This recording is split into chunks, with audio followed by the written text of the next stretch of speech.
The young guru, you know, he's known getting those shout outs in a bunch of popular Jay-Z songs. Turn my vocal up, guru. Where we at, Guru? You know, those are the ad-libs in the shower that Guru gets on a regular basis. And I know I was watching a recent interview with you, and you said everyone knows about the Jay-Z stuff, right? Everyone knows about the work with Hov. But you said a statement. You said you're like the Forrest Gump of East Coast hip hop. It's definitely true. Forrest Gump of East Coast hip hop. So what does that actually mean, Guru? Just that I've been around for a minute. I know I still look like a little baby. I'm getting these grades, but I'm gonna be 50. Still keep the young in there. Yeah, I'm gonna be 50 in February. So, you know, I'm getting there. But I just been there for a lot of different things. And, you know, a lot of people will know me from Hov, but it's a lot of different people, from De La Souls to, you know, Jadenas to Ghostface Killers to Little Kim Magic Stick to, you know, my whole crew when we first started. Just, you know, it's a lot of work that's put out there. So, you know, I'm very proud of the whole work that I've done, but it's a lot more than just that. Definitely. And, you know, just speak about that beginning. Of course, you know, you rapping Howard just like Paul, HU. Looked at your Instagram. You post a lot of throwback flicks. No, absolutely. You know, one of the best decisions in my life was to go to Howard. It just created a family. It's crazy that Paul was talking about his work with Bisa. Bisa's husband is in here. We all went to school together. You know what I'm saying? So John, Bisa, you know, all of us, we was just a group of creative people that all supported each other at the given time. Definitely. And you know, at Howard, of course, you got that there was that creative community out there that really inspired you. So talk about, you know, your starting your work with all those East Coast acts. What was the first? Was it the Fugees? Nah, so a really interesting story. The very first time that I ever needed a passport, the very first invoice I ever put in was with a girl from Washington, D.C. named Nonchalant. And the crazy part about it was that we did a song called 5 o'clock in the morning, and we ended up getting on the Fuji tour as the opening act for the Ready or Not tour. So that's when I first met Jerry, was in '96. You know what I'm saying? So There's Jerry Wonder in the building. The Fuji connection is serious.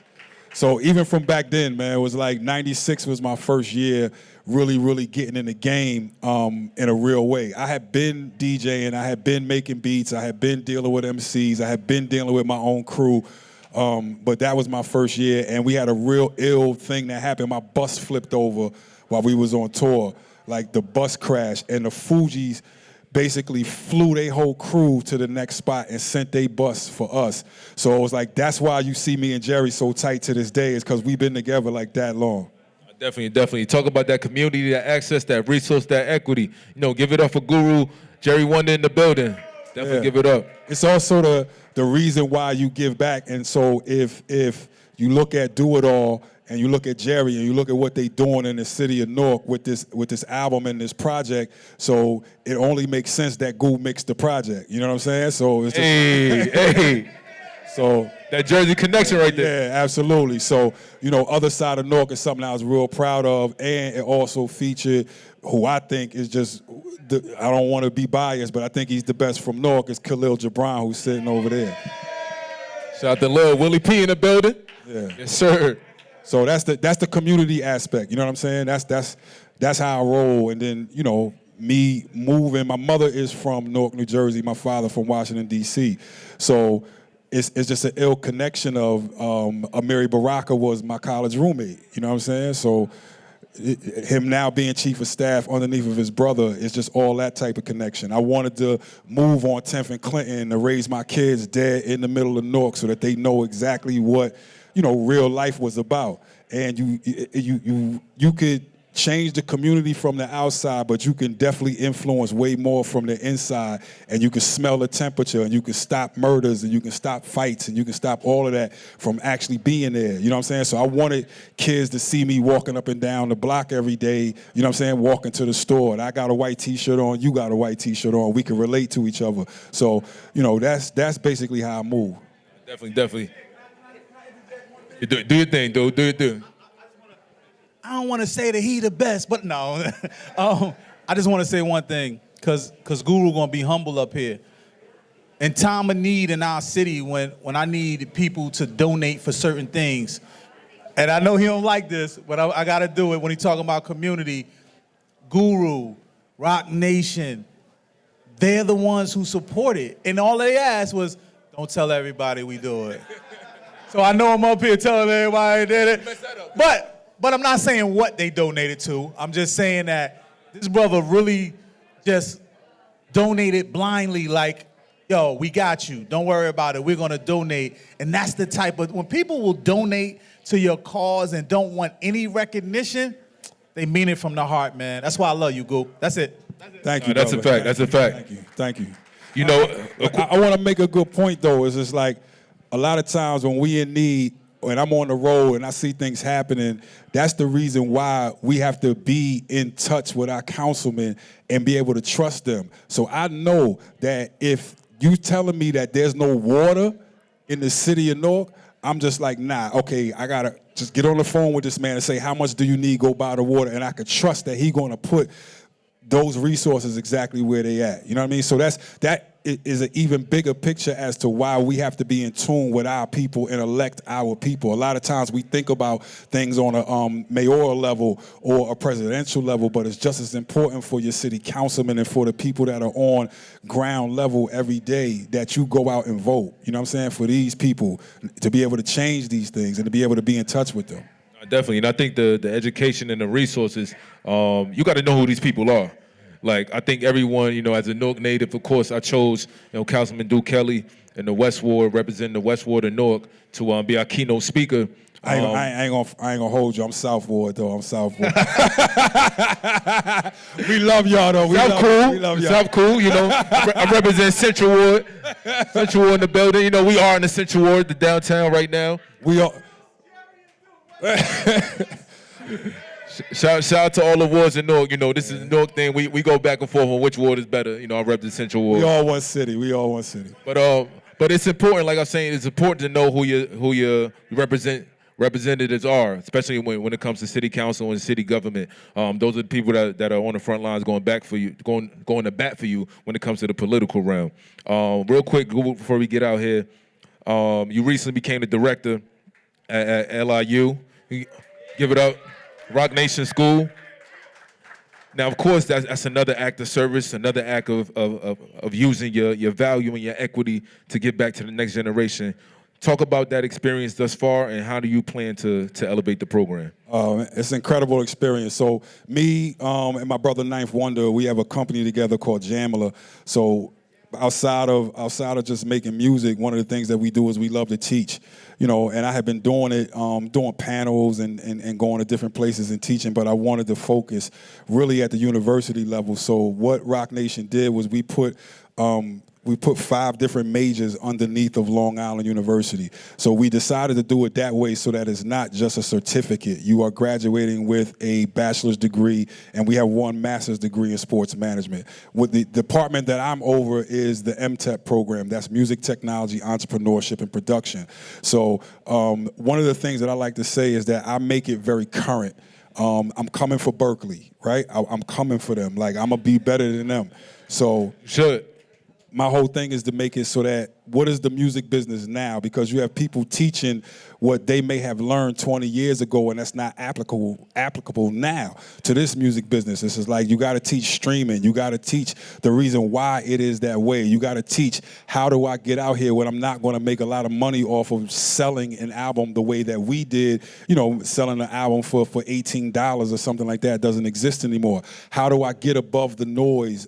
Because there's so many artists that can just put out music because all you need is a laptop now. You know, the access that gave us is great, but it also means there's a lot more competition for this younger generation. How do I get my live show together? So that's going to be my bread and butter of what I do. How do I get placements outside of just the music business? You know, it's all of these tools and things that we're teaching the youth, along with the classic things of how to play music, how to engineer, how to mix, all of those different things. So that's my main focus of coming in and making sure that the program is up to date so that when the students step out, they can be competitive in today's market. And speaking of up to date, AI is making its rounds. I know you spoke a lot about it.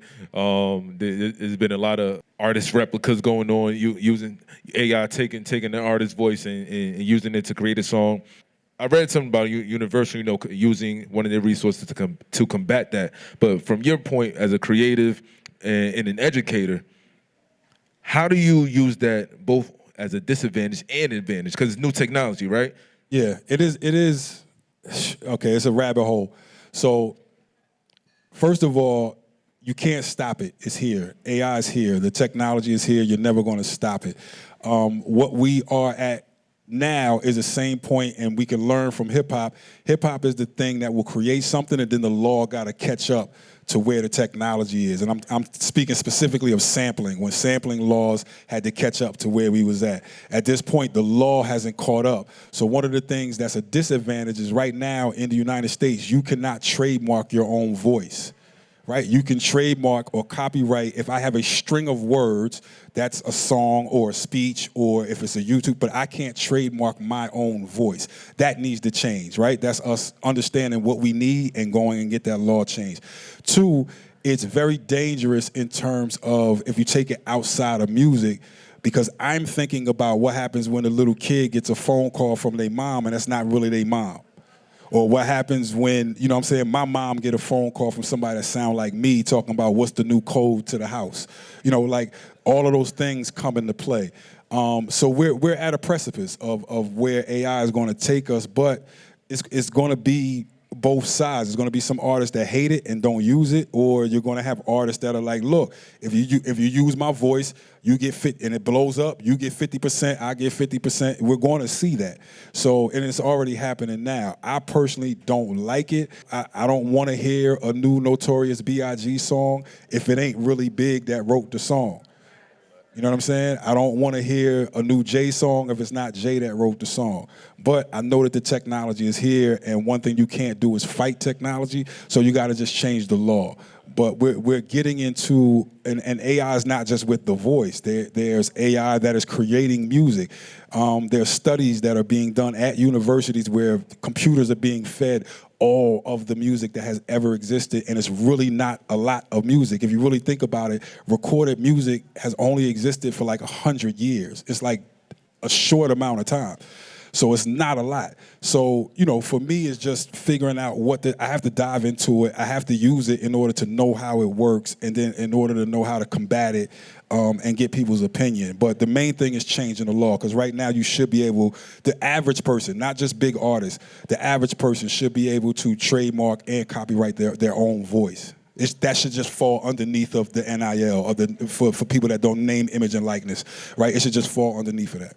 That's the basis that would be like the foundation for it. Definitely. And last question, Goo. Since you started, as we go in life, our definition of different things change, especially when it comes to success. How has your definition changed for success from when you started to now? One is that I always define my own success. And I'm not gonna lie, when I was a kid, it was like, I wanna be in the music business, I wanna win Grammys, I wanna make a lot of money, I wanna, it was that sort of thing, but it was always in a purity of the music. Like, I loved hip hop. It was funny to me when the panel was up here and he was like, when did you fall in love with hip hop? And people. That question real quick. No, but it's just like the time period of when everybody was saying it.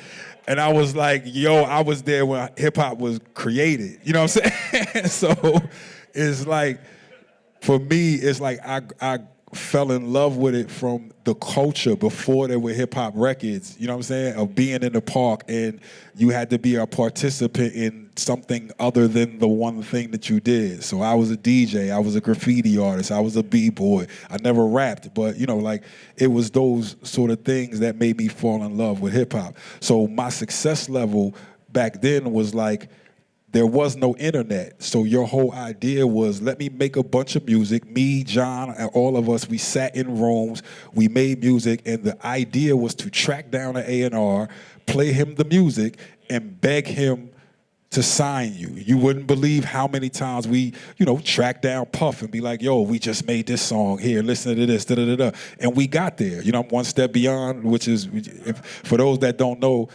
your second in command of this city was in a rap group that was signed to Bad Boy. Give it up for that. So Roots. It was just a thing of us as a community at Howard all trying to support each other. So it was like the Howard mentality was like, if you come to this wall, we're going to get past the wall. If you got the dynamite, you got the shovel, you start digging, you go that way, some of it, but somehow we're going to get through this wall.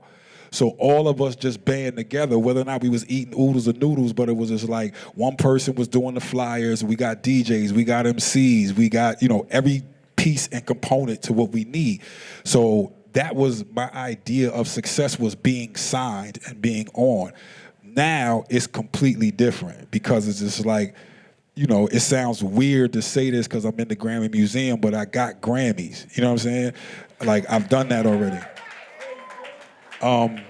The money situation is just like, yo, as long as you're doing something that you love.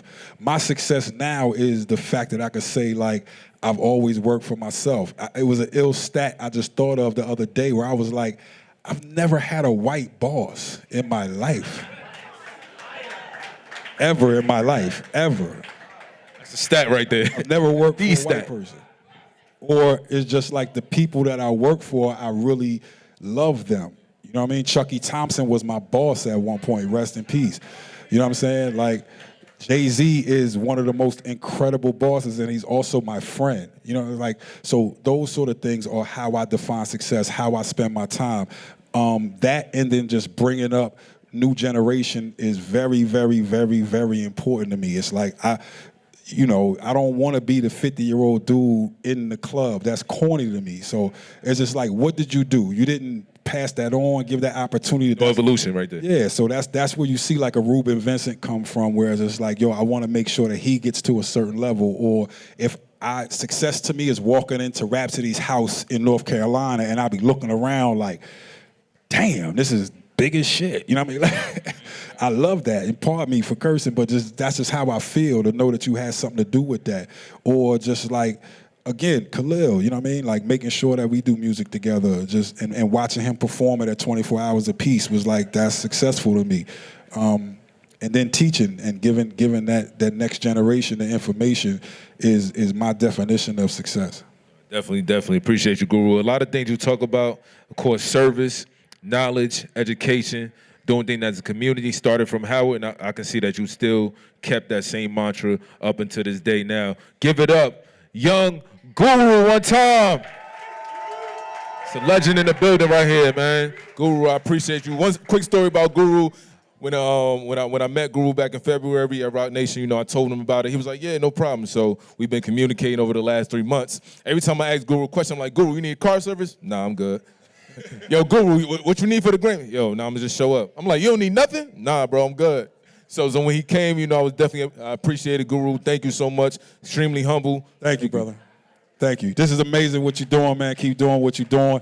This city needs that. We need more people like you. It's a lot of people that have been trying their whole life, you know what I'm saying, to just make sure that this city is cool. This place holds a special place in my heart. So it's just like sometimes we need younger people to come and give us the energy, because we've been doing it for so long that we need those new people in. We need that new energy. We need to be able to connect with people that are bringing other people in here and bringing new ideas and fresh ideas to the city and are connected to our youth. So it's bigger than just you having this right here. It's really saving a lot of our kids, which we absolutely know. For all of us that are ground level, we absolutely need it. So thank you, brother. Thank you, Guru. Appreciate you. Give it up for young Guru.